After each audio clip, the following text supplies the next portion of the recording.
Welcome to the Journey Mindfulness podcast, where the inner world meets the infinite.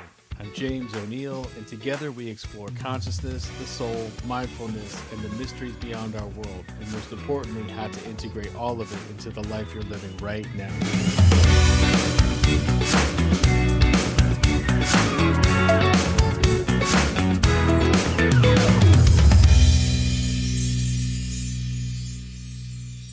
Welcome to the Journey Mindfulness podcast. Today, I'm honored to introduce a truly extraordinary guest, Rob Gauthier, known worldwide as the ET Whisperer. Rob is one of the most respected trance channelers in the world, having guided thousands of individuals towards clarity in their life path and soul mission. Through his unique gift, he serves as a bridge between our earthly consciousness and higher realms of wisdom, primarily channeling three main guides: Treb Bor Yit-Ne, hopefully I said that right, Aridif, and Archangel Metatron, though he's connected with thousands of ET consciousness through his work. What draws people to Rob isn't just his extraordinary abilities, but his grounded presence, which you'll see, as well as the profound messages he brings forth. Messages about following your heart, connecting with your higher self, and understanding your true purpose in this universe.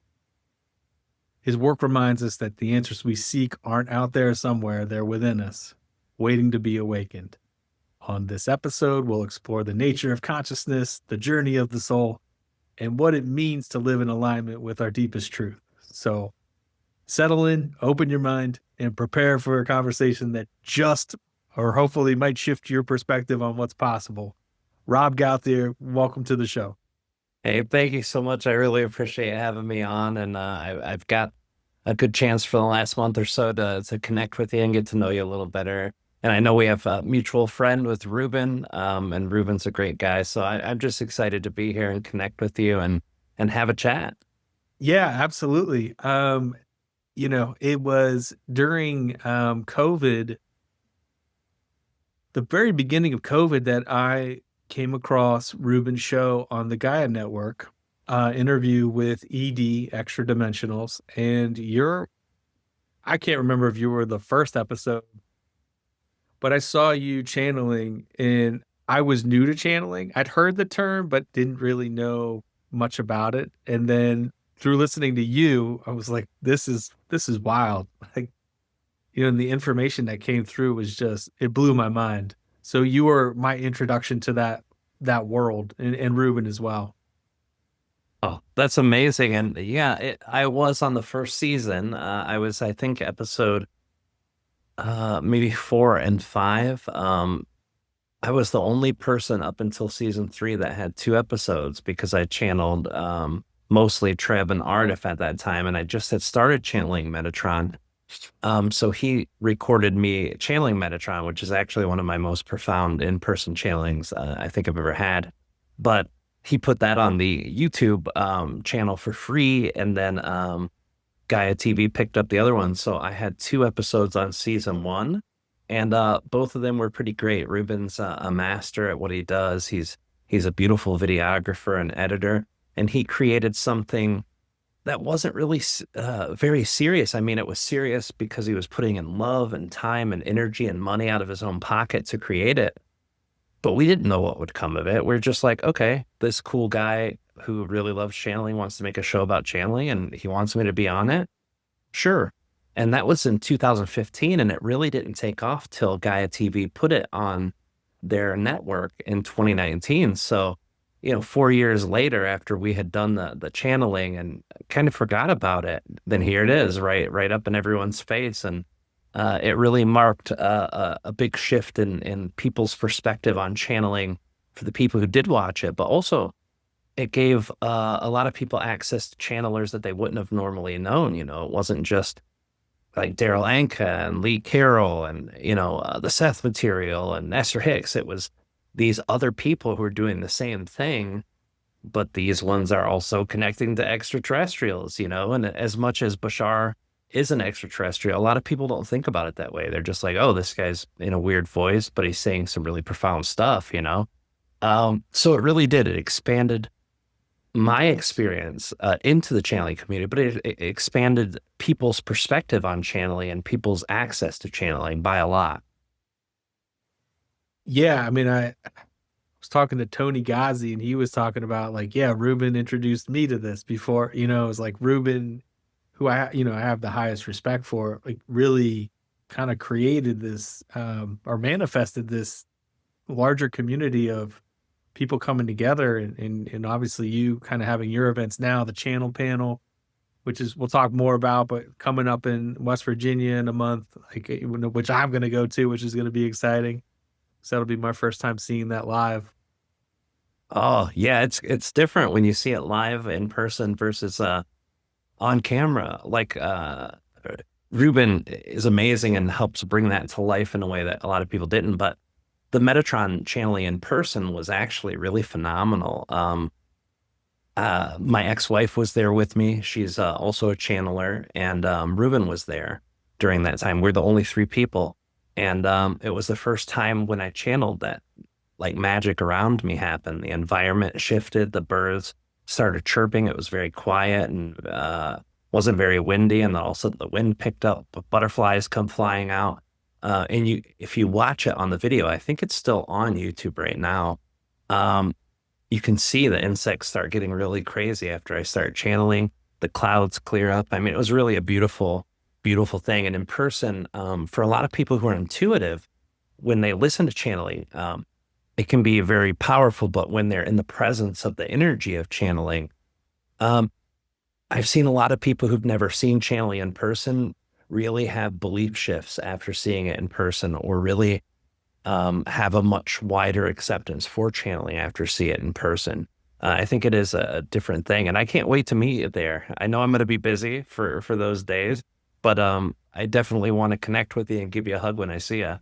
Oh, absolutely, man. That would be great. Like, it'll be, you have quite a collection of people coming. It's going to be, just a lot of, it has to be a lot of good energy there. Yeah, we've never had one where we didn't really enjoy the energy of it. And the January ones, the first one we did since my ex-wife and I were doing them together back in 2017 was the last one that we had done live, and we did a couple online ones after. But yeah, multiple channelers in one place at one time. It's a very, very rare thing. And when it happens and it's like majoritively just channelers, yeah, it's a very powerful thing. I'm excited. So I was listening to an interview that you did recently with, with another mutual friend, Debbie Dashinger, and you were talking about, and one of the things I want to talk about is just like the soul's journey. And you are this renowned channeler now. But if someone had told you that you were going to be a renowned channeler back in the day, you probably wouldn't have believed them, right? Like it would have been this interesting thing. So if you could do how your journey with that and kind of how that unfolded, perhaps. Yeah, it's a very long story, and I'll try to compress it, so that you get the idea of it. But yes, if you would have told me even 1 year before I met my first guide, Treb, that I was going to do this thing called channeling, first I have no idea what it was, but secondly, I would have been like, oh yeah, my brain must have been broken. If that's a video of me doing that, something's wrong with me. Um, so yeah, it, it all started a long time ago when I was a kid. My family is very religious. I had a lot of questions, not a lot of satisfactory answers. I was always kind of, as a child, I was another level of that kind of just like, oh God, questions again.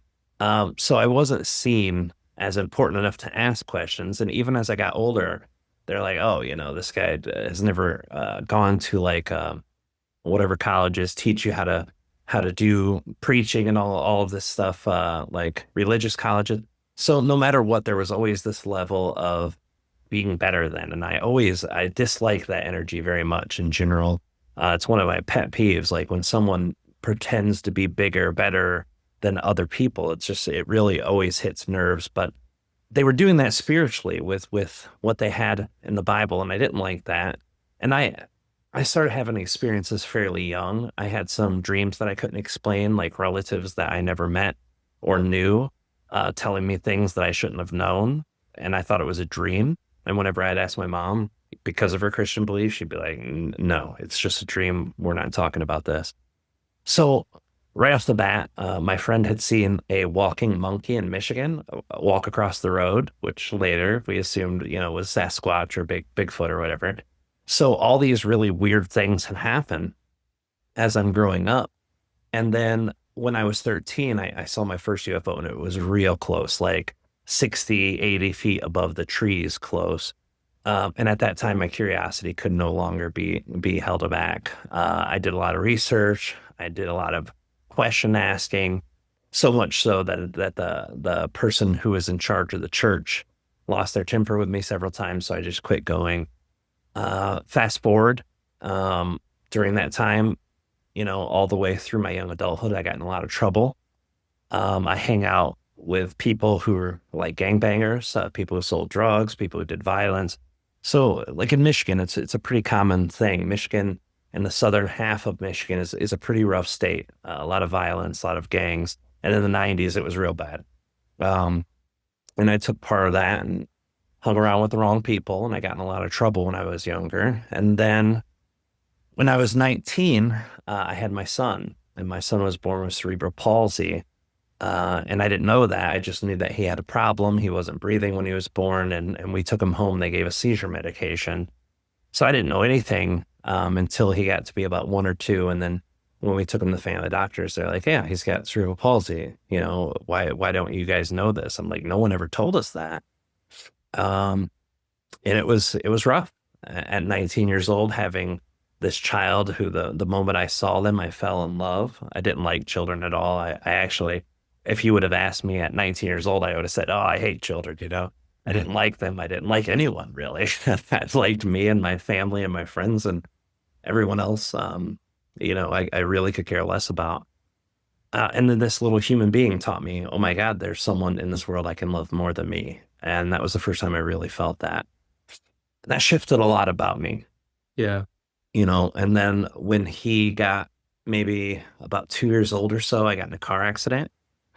And the car accident really injured my shoulder and neck. I went on pain meds and I got a sense of relief from all the anxiety and fear after the doctors told us, when he was about 18 months old, hey, he's not going to walk, he's not going to talk. He'll be lucky if he lives to be a teenager. And this shattered my whole life. Like this person I love more than me is doesn't have a very bright future. Yeah. So it did. It broke my heart, broke my mind. And then after the pain medicine, it was the only thing that gave me some relief from that. Addiction gets worse. It becomes not just pain medicine, it becomes street drugs. And, you know, uh, um, it compounded into multiple drug variety of use, hardcore drugs, and a lot of them. Up until one day I realized that all my relationships I had burnt to the ground.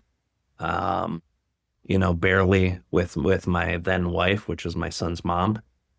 Me and her had always had problems, but it was real bad at that point. My parents, I had stolen things from them. I had lied to them. I had done a lot of things that made them not want me to be around either. My sisters, my brother, everyone that meant something in my life besides my son. And then I started noticing my care for him started decreasing. Like I was gone so much during the day, left him with his mom, and his mom was really in a rough place too, emotionally and mentally. So she wasn't able to really take care of him. So I felt neglectful of him.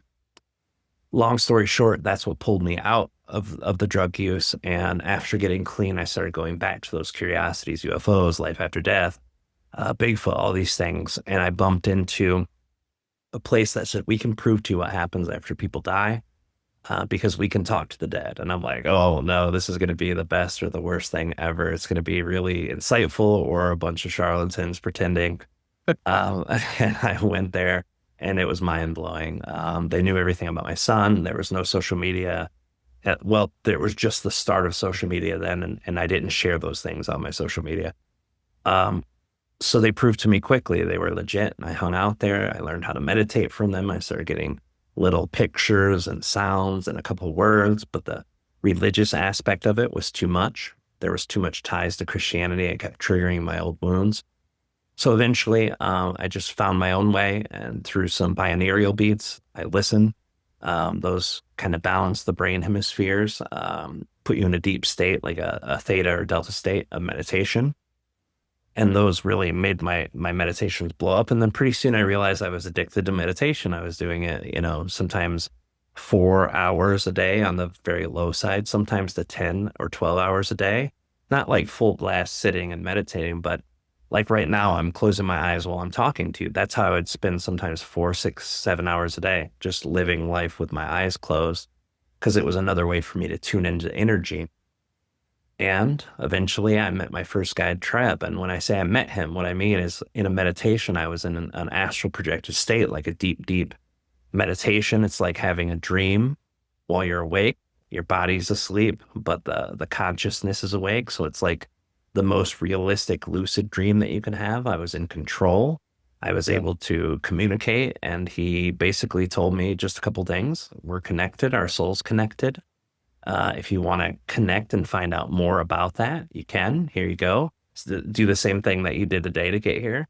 Was it visual or the voice, both? All. It was a completely visual. The sight of this being the word reptilian triggers a lot of people, but he's a reptilian human hybrid, and he's huge. He's 7.5 foot tall, gigantic, sharp teeth, big eyes, green skin, very scary. And I felt huge fear. And then 20 seconds, maybe 30 seconds later, I felt love. That, like when you're in a dream, there's that sixth sense, there's something that I felt that love was from him to me. I don't know how I knew that. I just felt this sense of love that made the measure of gold standard love. Like I always consider me for my son. That's the love I measured true love with. It made that feel small and insignificant. And this being who just scared the crap out of me is giving me this huge love, and I don't know why. There's like this knowing beyond knowing, right? Where you're like, I don't know how I know this, but I'm safe, or that feeling of love.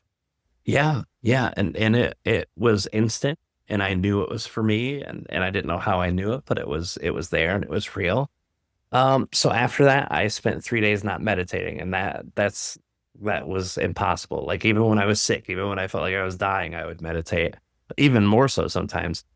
And then I went back and I talked to him, and I went back and talked to him, and I did that for 2 years, every day, several times a day sometimes, asking him every question I could think of. And he taught me a lot of things that they still channel about now, about creation, about the soul's journey, about the mechanics of consciousness, a lot of things that I had no reference on from before, that I didn't know. And it changed my life black and white. As much as getting off drugs changed my life, meeting him changed it like more. And then after about 2 years, I had been investigating everything he told me. I just came from a place where you don't trust anybody. If somebody tells you the sky is blue, you go outside and look. So I was double checking everything he said. And the only references I ever found were channeled references, Seth material, Daryl Anka with Bashar, things like that. So I was like, hey, the information you shared with me helped me so much. Can we share that with other people the same way they do? Because I don't know the information. If someone asked me a question, I couldn't tell them. Can you come through my body like they do? And he's like, yeah. So we started, and a few months later, I was channeling, and I channeled maybe 4 or 5 times and then put it on YouTube and never looked back. So he became like your own mystery school. Yes, for sure. like my Harry Potter. Yeah. That's so fascinating. And Yeah. so he's teaching you, he's some aspect of you, right? Yeah, now I understand that. Back then, he just said our souls were connected, and I was like, yeah, I don't even know what that means. What does that mean? But later, yes.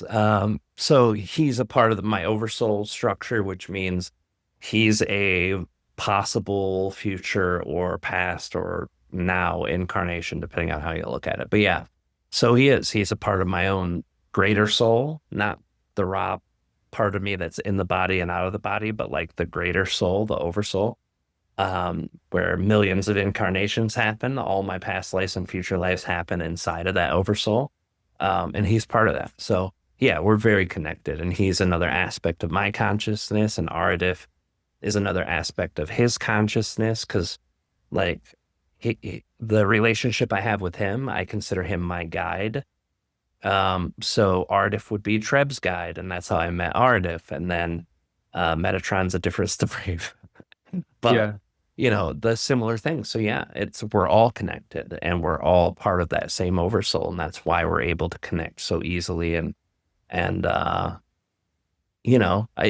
rules and ethics of higher dimensional beings channeling, I'll leave that for them. But I think they see it as we're all connected and a part of the same soul. So it doesn't matter what we're doing together as we're sharing information, you know.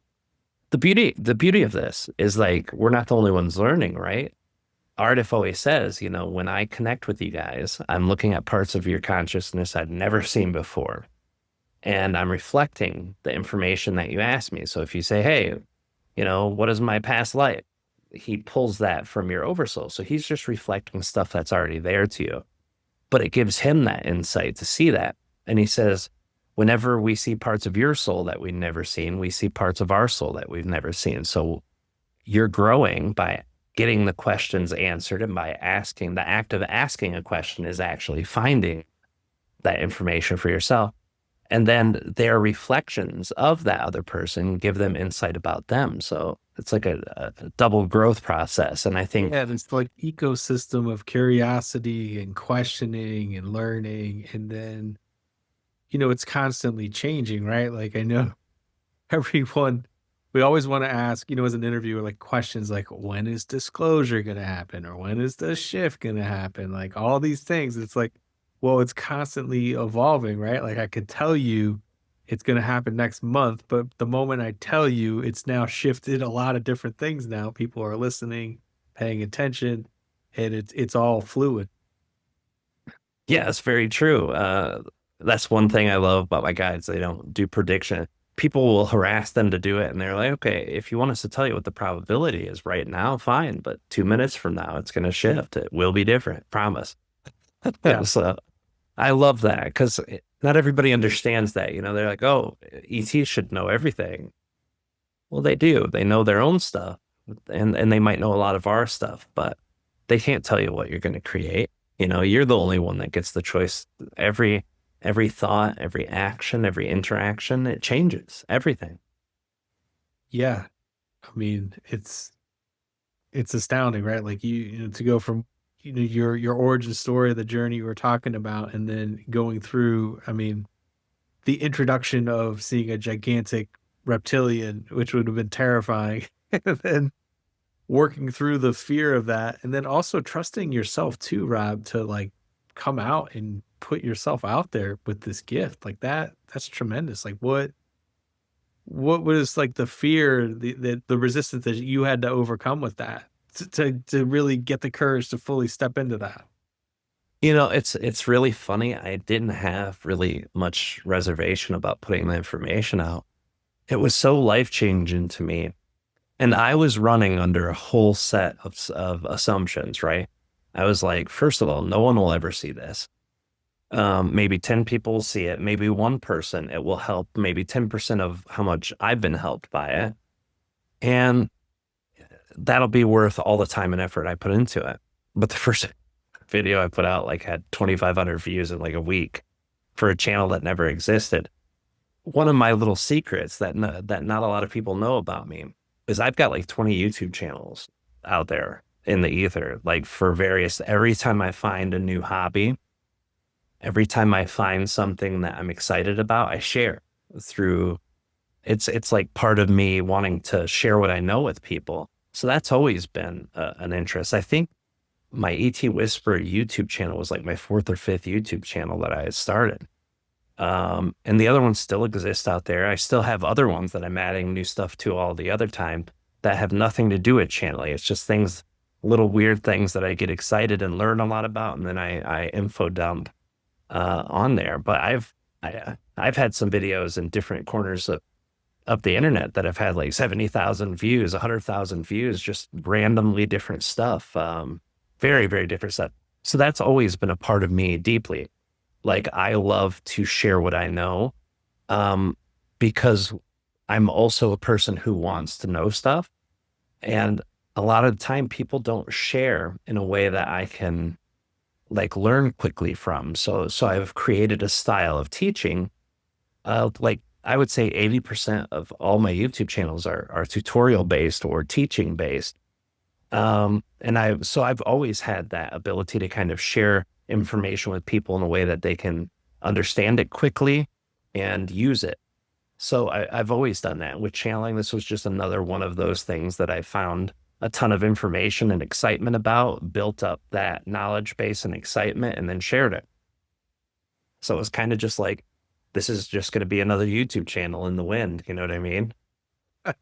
Well, maybe we could maybe move in that direction. Like, so like alignment and higher consciousness. Like one of the most beautiful messages from Treb is about like following your heart, right? Because it's directly connected to your higher self. So like in practical terms, how could someone distinguish between the voice of the heart and the higher self? Because like clearly you are doing that like by being curious and tapping into those things that do excite you. Yeah, this, the formula for this is quite easy. We make it complicated because we're humans and we always have, well, what if this happened? We're always putting up barriers before we need to. But the formula is pretty simple. Your excitement is an indicator from the higher self. Treb and Ardif describe it as the laser pointer to the cat, right? We're the cat, and the higher self is showing us with the laser pointer excitement. So they're pointing it at the wall, like, hey, just chase your excitement real quick. You'll get to where you need to be next. Um, when we do that and we don't have a million set of assumptions. Like I swear to God, that's why my channeling is successful because I had no assumptions that it was going to do anything. I was just excited to share. I literally didn't care if 10 people saw it or 0 people saw it or 10 million people saw it. I was just excited. And when I followed that, boom, and it took on a life of its own. And that's the formula. That's literally as simple as it gets. The things that complicate it is when we bring our assumptions in or when we create this self-induced fallacy of the mind that's like, oh, my life experience has taught me if I do A, B, and C, then D always happens, always happens.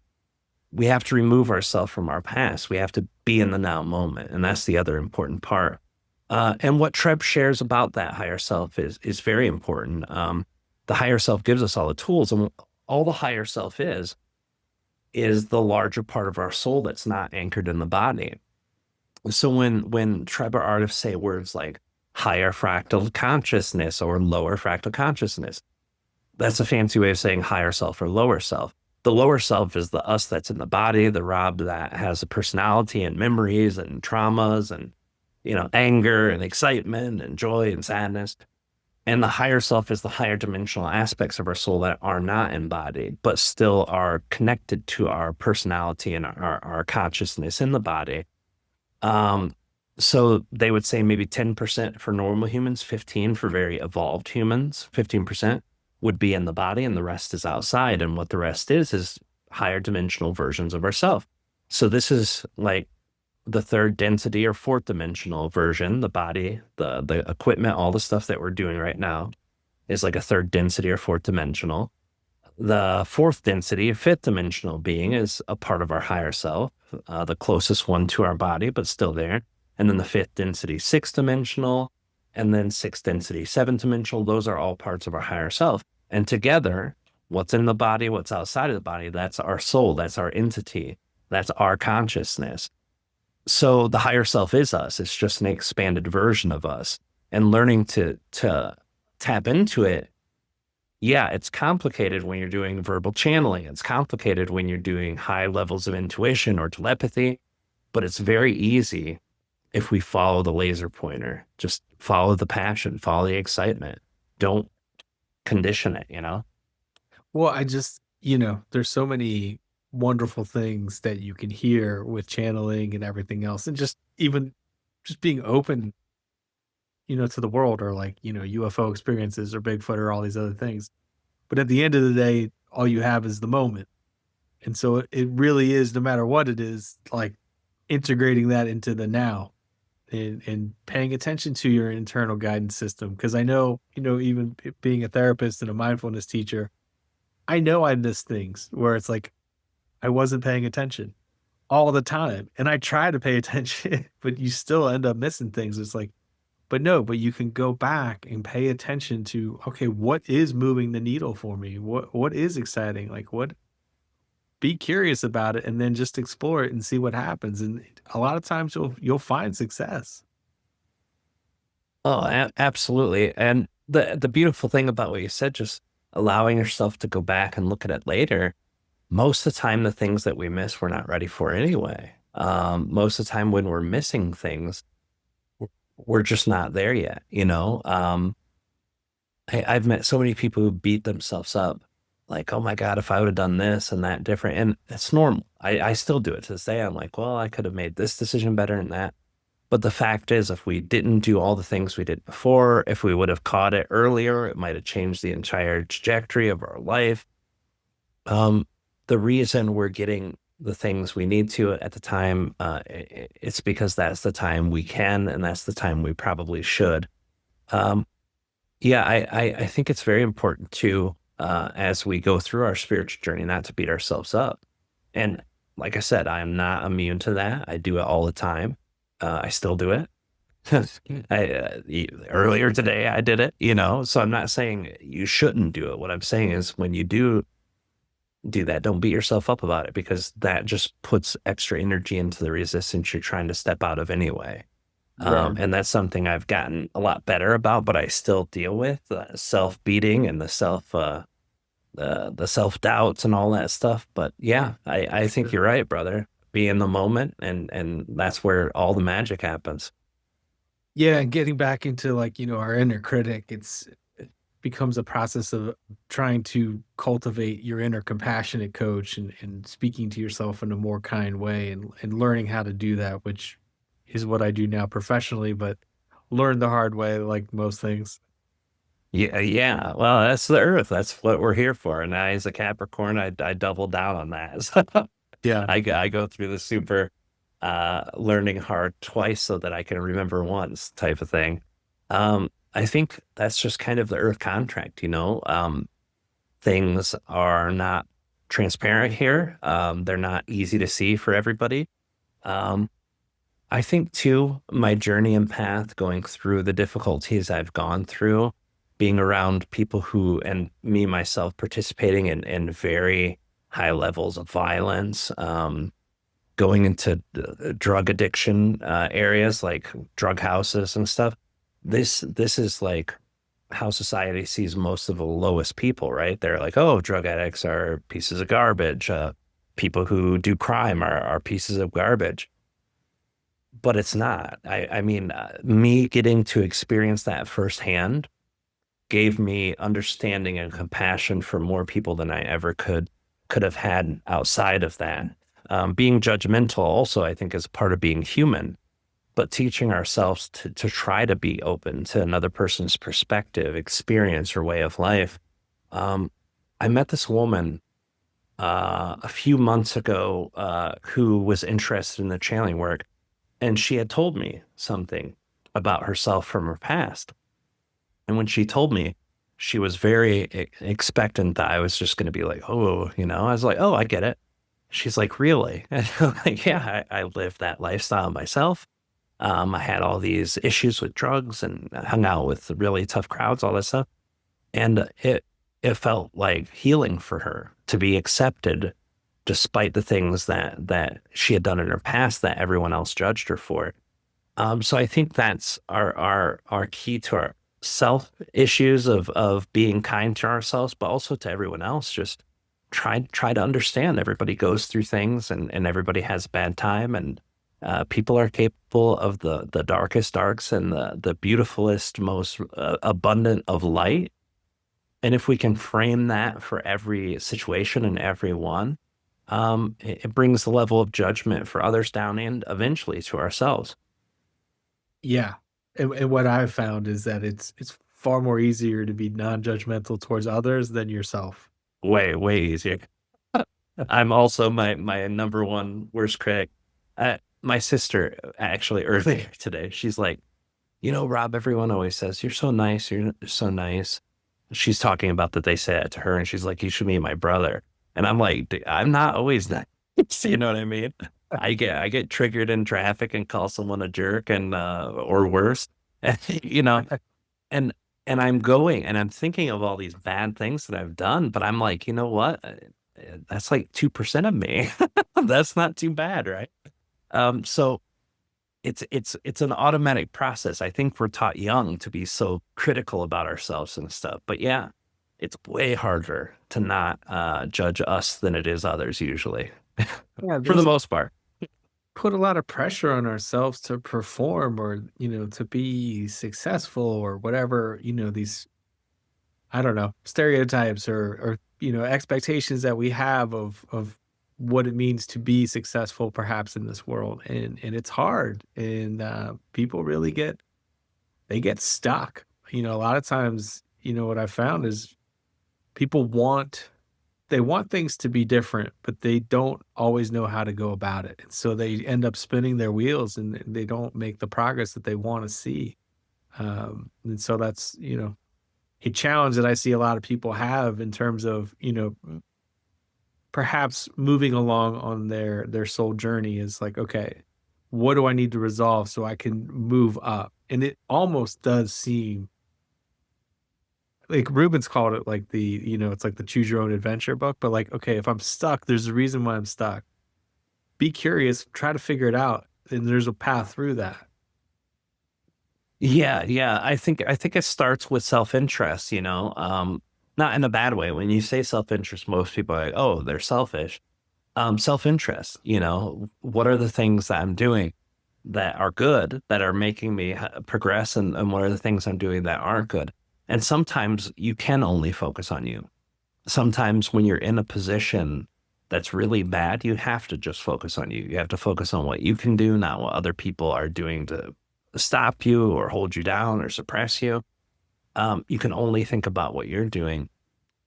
Rough circumstances exist. I get it. I grew up very poor for a lot of my childhood. I, I hung out with criminals and drug addicts for the rest of my young life.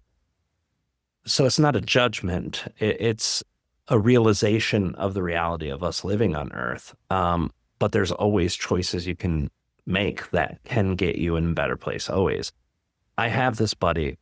Um, Grew up together. 4 years old. He was brothers with the guy who saw the monkey running across the street when he was 4 or 5 or 6. So we all grew up together. We were like brothers. I spent 95% of my life either in my house or in their house growing up.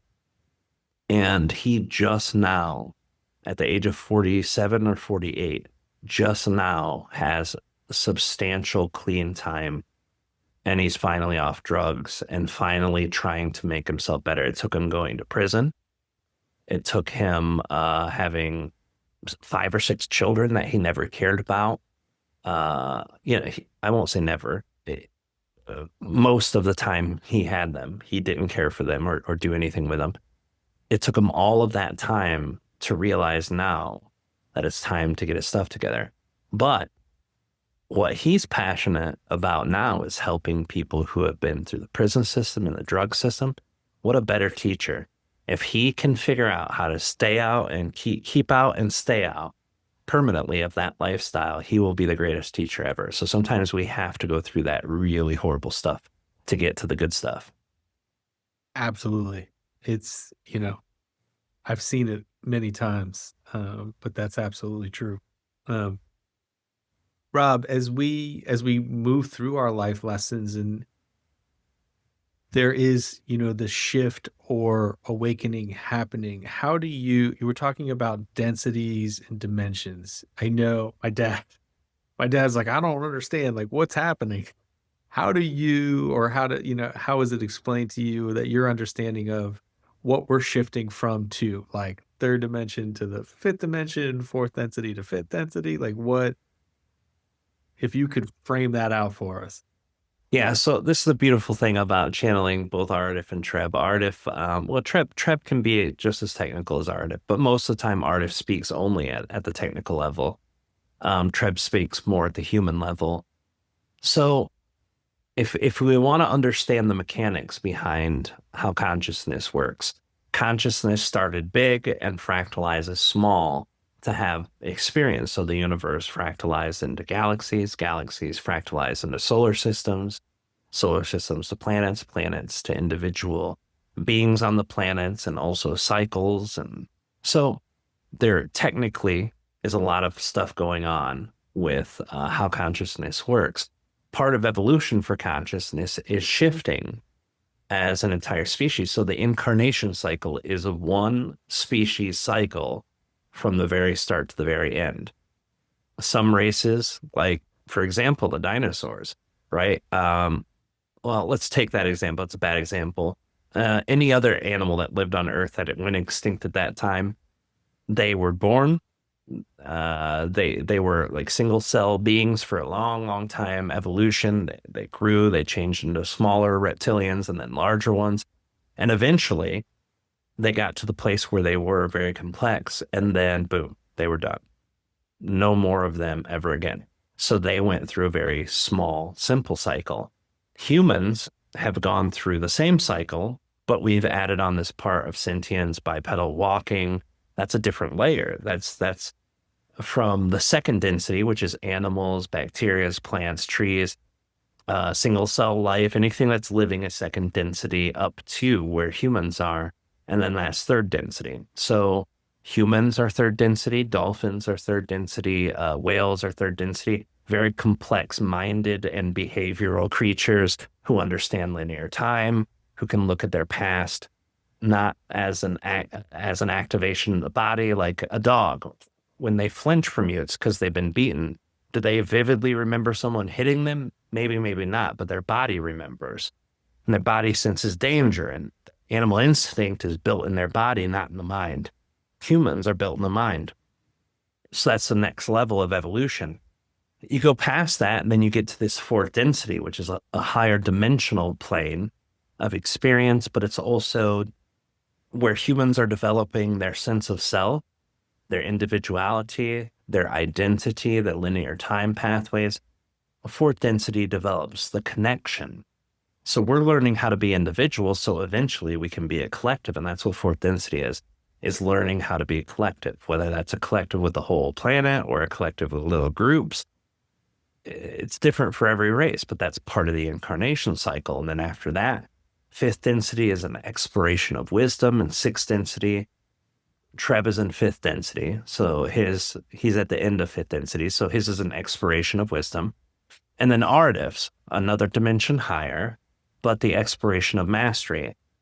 Aridif's place in physical reality is the last place in physical reality you can go. One cycle of fourth density to fifth density can take 1,000,000 years. It can take 10 million years. It could take 500,000 years. It's different for every race depending on how they develop, what circumstances their planet gives them, lots of things. Like the Earth together is just one consciousness. And when it fractalizes down, it has billions of these different insects and animals and humans. So as a collective, the collective kind of gets to choose that path, and then humans develop. And it's our choice. If we go to that next level, like we're in the process of doing now, then we'll see how far we go through until we're done. Like if we say we can't develop any more of our soul here, we can't develop any more experiences here, then we would just, collectively find a way to wipe ourselves out and start over again. It's cycles, and it's cycles built off desire for experience. The soul, the non-physical stuff, the part that builds universes and planets and our souls, our oversouls and all of the non-physical stuff, that stuff, all it wants is experience. That's why it breaks itself down from a universe to galaxies and further down. It wants to experience every type of star that could ever exist in physical reality, every type of planet, every type of solar system, and every type of physical being. And that's why, not just Earth with us, but billions of planets with billions of different type of archetypes and animals and plants and stuff that we don't even have imagination to create. The universe and its physical experience needs everything for experience. And this is why we're doing it. And once we're done with our cycle, we'll start again somewhere else. We don't have to wait till after we're done with our cycle. As souls, we have a bit more freedom than some places or some beings have kind of said, hey, this is the way it is. Freedom of choice exists in everything. Freedom of sovereignty exists with everything. So that's the complex part. Yeah. The simple part is that right now we're shifting as a race, an entire race, from looking at the individual self to looking how to be a collective. And that's the growing pains that we're going through now. Dimensionally, energetically, consciously, there's a lot of aspects to it. But if we want to just put it simple, we're learning how to experience Earth in a new and different way so that we can learn how to be a collective. And that's the simple.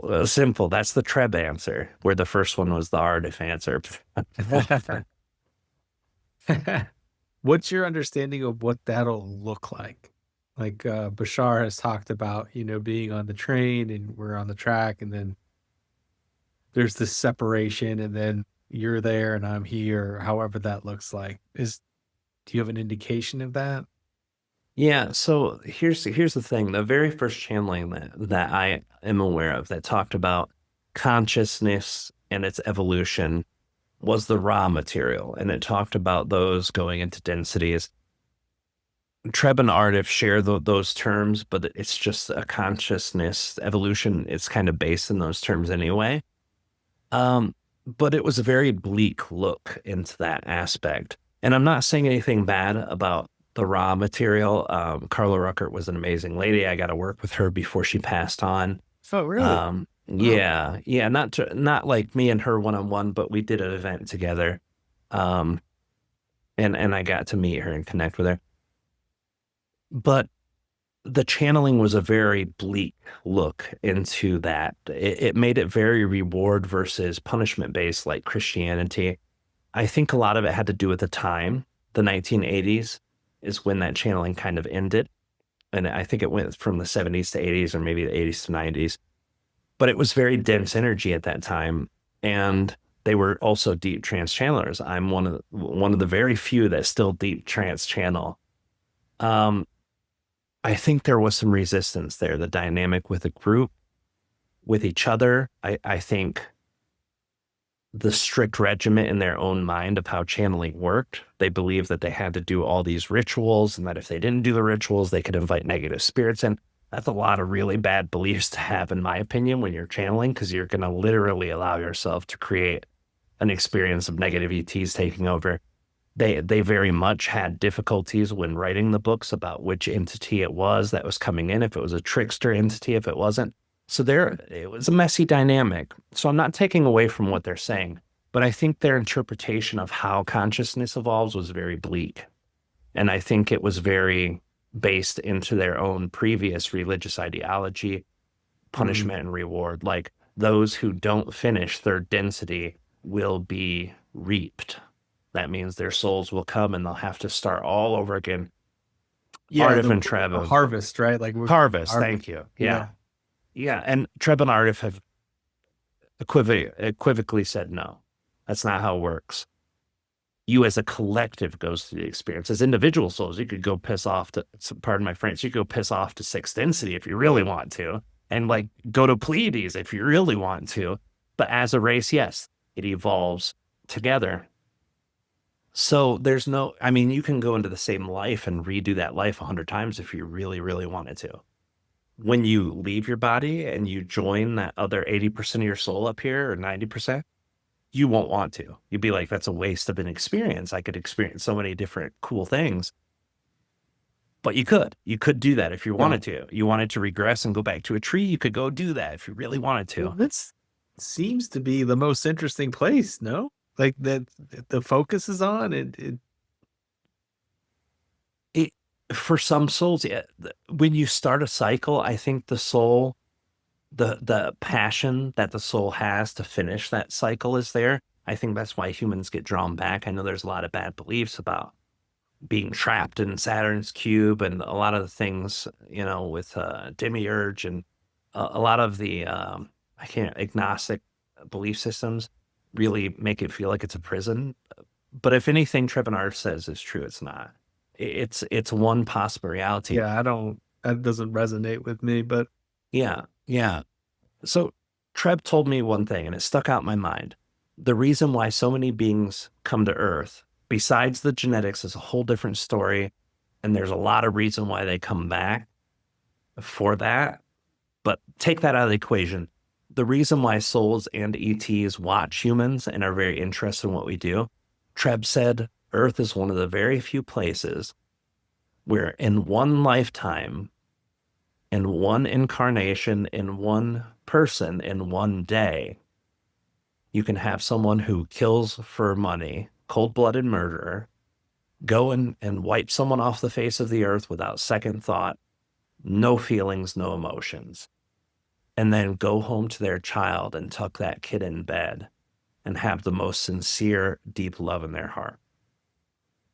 That spectrum of what one human at one time is capable of is really, it's different.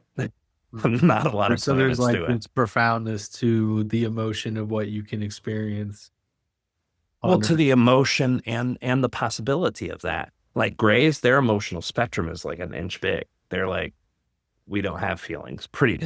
That's how we would see it. We're like, oh yeah, they don't have feelings, and their feelings might be discomfort or comfort. You know what I mean? It's a very low spectrum and very. We have absolute 100% disconnection possible. I experienced this when I went to drugs. I could care less if the world burned down. Even before that, I was predisposed with like, oh, I can hit someone in the face I've never met. I can pull a knife out to scare someone that I've never met. And it didn't bother me. I didn't feel bad. And then I could go home with my son and be like, oh my God, I love you, buddy. You're the best thing in this world has to offer. And the more I felt love, the less I could do that, right? But the drugs took me right back to that.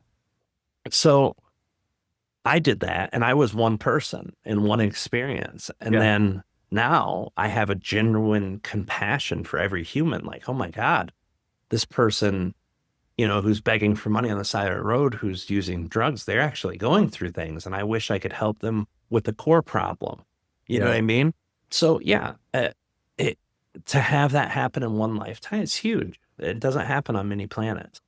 It's interesting. So you can experience so much here. Rob, Yeah. we're kind of winding down here. What is your highest excitement right now? What lights you up? My family has always been that top layer of excitement. I have my son and my daughter. I have a daughter who just turned 6 earlier this year in June. Um, she has autism, nonverbal. She's a beautiful girl, but I've loved seeing her develop and grow. My son, who was supposed to be dead when he was a teenager, is now 26. And he was just told last year he's not gonna make it through the year, and then he just healed. Like as soon as we moved to this place, he just healed. So like these things Wow. are huge passions in my life right now. The other one is my channeling, and right now I've been traveling all year long. I've been to Japan twice, to Spain, to California, um, Sedona. I've been a lot of places just in the last year. What I'm really excited about too is in November in West Virginia in Princeton, 14, 15, 16, the channel panel. And that's the event we were talking about. We have all these amazing channelers like Daryl Anka, Wendy Kennedy, Jamie Price, myself. We have Dolores Cannon's daughter, Julia Cannon, who's joining us. Um, we've got JJ Brighton, we've got Sandrine, we've got Georgia, we've got my buddy Tyler Ellison, we got Portal 2. We got a bunch of people who are there for channeling who are all amazing, longtime professional Lisa Wethel. channelers. Lisa Wetzel, yeah, exactly. Lisa, and I know I forgot Roger Burnley too. Roger Burnley is there. So yeah, this group of amazing channeler and myself. I'm also Yeah. going to be channeling. Um, Yeah, we've got literally the best group of channelers that we've had up to this point at this event. And you're And it's doing was it a Metatron workshop or? yeah, for me personally, I'm doing the Metatron Matrix workshop, working the Metatron energies. I talked about how the environment around me changes. It's not the only thing that changes when I mess with Metatron. Whenever I channel him, like it pushes my life into the direction of places I wanted to go, but had reservations about. Yeah. So I'm teaching about that there. And all the presenters are going to be on the main stage doing Q&A with the audience. So yeah, we're doing it in person with the workshops, in person with the 3 days, and then on live stream we're doing the 3 day thing too. So it'll be amazing. It'll be a great event. Well, I mean, I'm excited to go and finally kind of see all of you in person that I feel like I've had this relationship with for years, watching you on various platforms and whatnot. So I'm definitely excited to see you guys and yeah, it'll be great.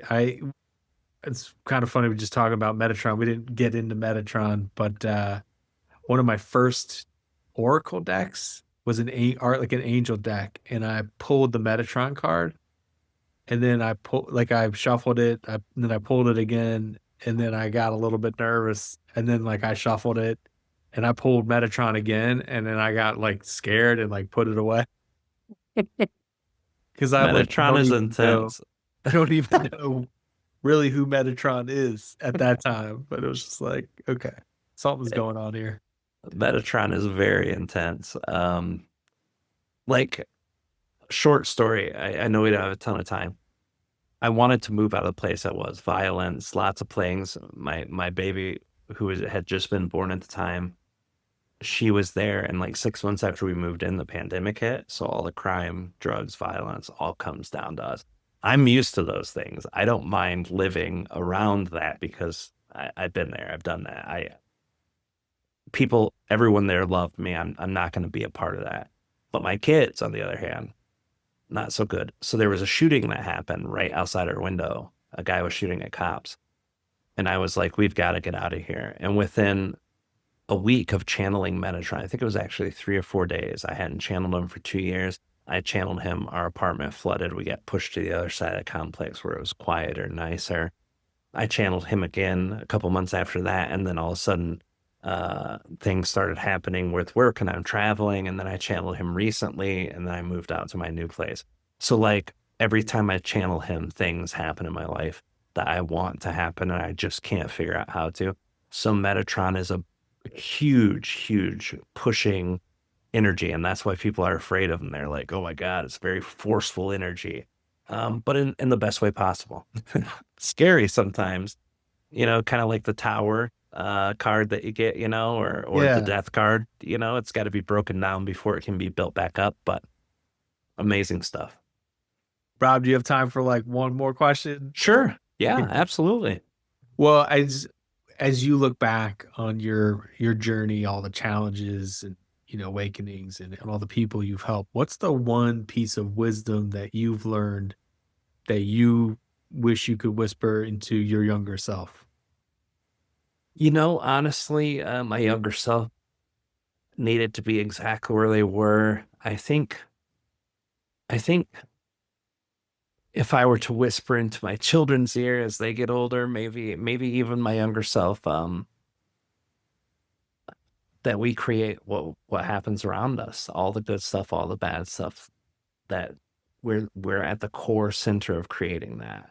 And it's hard to accept at first. And when you first accept it, it's like very exciting. And then the horror sets in, like, oh my God, I create holy. You know what I mean? Like, understanding that you create versus knowing that you create, very different things. Um, but I mean, that's the whole core message around all of the channeling I do, is that you're at the centerpiece. You're the one creating. You are the creator of your reality, and that's um, it's important for everyone to know. And not everyone has the spiritual context or the other framing that they can use that kind of put that to a level they can understand. But it's amazing how many people I've been able to share in a way that I knew that they could receive. the same reason I could create a million YouTube channels and teach people. I understand people very deeply and I know what they need to hear. So it's different for everyone, you know? But when they understand what parts of the problems that they're creating in their life and what part of the solution they create, you just gave them a whole new way to live their life. And I think that's really important. Yeah, I mean, that was gonna be my next question to end on was, for someone who's stuck right now, what would you want them to know? You know, the passion thing, that the key to everything, if you follow what you're excited about, you literally will find the next door. Like you might not find the solution. Like you're thinking, hey, I need this and this and this to happen in order for me to be happy, and I need this and this. No, you just need to get to the next spot where you find your next excitement. Just keep following. Eventually, it will lead you to that right door. Sometimes it takes many doors to go through. It depends on how far back you are from your actual desired purpose in life, you know? Sometimes people say, I want to be a doctor, but what they really mean is I want to help people heal. Or, hey, I want to be rich, when what they really mean is I want freedom. You know, it starts with being honest with yourself and then letting yourself go through the doors you need to and being open to any possibility. Yeah, that's a big one, being honest with yourself, like, asking the question, but answering yourself honestly. That's one I still work with, work on every day, one everybody works on every I day. that's a good and thank you for your, being honest with, like, just your humility with that, but that absolutely, right? Like, that is you we that goes back to the non-judgment, right? Where it's like, yeah, I, ask myself the same thing too. It's not like I've mastered this yet. Well, this is the other thing that really it brings me a tough time in our community. People think I'm going through my spiritual journey to be enlightened, but we're not at that part of our evolution yet. We don't get to be enlightened. You know, even Treb and Aridif, they're by our standards, they are enlightened. They are supreme thinkers and feelers and ideologues, right? But they would say, no, I'm not enlightened. You're not enlightened when you're in a physical body. When you're in a physical body, whether it's a very low physical body like Ardif's or a little lower or a little more physical like Treb's or very physical like mine, you're disconnected from source. And that's what divinity is. That's what enlightenment is being connected to source. We don't get that when we're in a body. So the whole purpose of learning spirituality isn't to be enlightened, it's to learn how to react to the experiences that we are going to go through as souls here on earth. I'm fortunate. I've learned a lot of those lessons early, but I also experience things very physically. Like people are like, oh, the spiritual experience you have in channeling. Yeah, that's very spiritual for me. But the most spiritual things I do is picking up my daughter and giving her a hug and feeling her joy, walking through the woods and having the wind blowing it. That's the most spiritual thing I can get. As beautiful as all my channeling is, as beautiful as my connections to the higher dimensions are, it's all about what we're doing down here. So just remember, take the spiritual lessons for spiritual progression. And what spiritual progression looks like is your day better the day before or now? And if it's now, that's great. And if it's not, it's okay. We still have more days to go. You know what I mean? It's about using the tools you have to do the best you can with it. And if you're Yeah. doing that, you're winning. Yeah. There's an author named Damien Eccles that he spent like almost 20 years on death row, but he writes he went on this spiritual path, but he talks about it, articulates it, if you're familiar with him, just embodied presence. What you just talk about, like he says, that's the philosopher's stone, right? Like that moment you described, like picking up your daughter, like that is the moment. Like that is, that's the beauty, that's the wonder. I've heard of him. I almost had a chance to meet him in Japan. My buddy Tyler, who I channel with, he knows him and is good friends with him. He worked Oh, with him for a long time. He was going to have him come and speak in Japan while we were there, but he couldn't get there. So I don't know what he teaches. I've heard about him, and I knew he was on death row with the the really big case, the West something Memphis 8. 3. West Memphis 3, thank you. Yeah, and the only reason I knew about them is my favorite band did a song for their tribute album to help them get released. Oh, So wow. I'm hearing all this from my buddy Tyler, and I'm filling in the blanks like, oh shit, that is crazy. And so I don't know about his teaching, but it sounds right. It sounds right to me. Yeah, no, he writes about what you just described. Just kind of connect the dots for me. It's like, that's the beauty, that's the wonder, it's putting all these things into practice in your daily life, right? Like it's not this woo woo path, like, oh, I'm enlightened or I don't want to be here anymore. It's like, no, we're here. Like we're all here together. Yeah, this is what our souls wanted to do. So enjoy. Yeah. We get to be limitless souls for eternity. We're only doing this life once, unless you really want to do it again. But this is what it's about. This is why our souls have physical bodies. So do the work, enjoy, have fun. Put in the work. Put in the work. It does take work, doesn't it? It does. It does. Just like anything. You can't create events for channelers and not do anything. You know what I mean? You can't help clients to find inner peace and mindfulness or meditation or have counseling with people if you don't do your work first. We all have work to do. That's part of being physical too. Absolutely. Absolutely. Rob, hey, it's been an absolute pleasure. Thank you so much. I look forward to meeting you, and thank you for everything you do, my man. Well, thank you for having me on. I can't wait to give you a big hug. Thank you so much for having me on. And this chat was beautiful. I loved it. Thank you for joining me on the Journey Mindfulness podcast, where we explore the edges of consciousness, the depth of the soul, and the practices that bring it all into daily life. If you enjoyed today's conversation, follow or subscribe so you never miss an episode.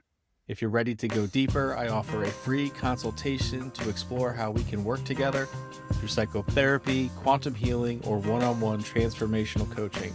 Visit JourneyMindfulness.com to learn more and schedule your free consultation.